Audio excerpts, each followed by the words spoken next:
Arim rim thua chap char po helovin chap char kut ka mange an tia kan zo thuam zana chang la helo du duinan thui soi kwal vel thu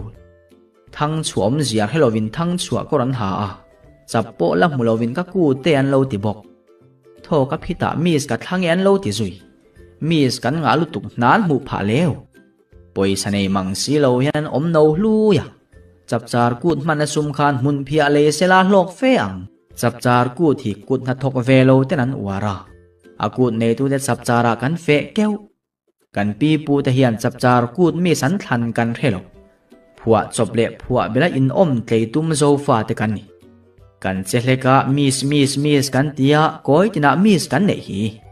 kan chap char kut mis te hian thla la ringot lowin mang kho sela thlai chi thak sela bu tuin so thing ling ro se chu chap char kut mi sa ka pomang tut ho pakhat po chek lo a mai tlang faina zong chap char kut mis kan ti adik lo wani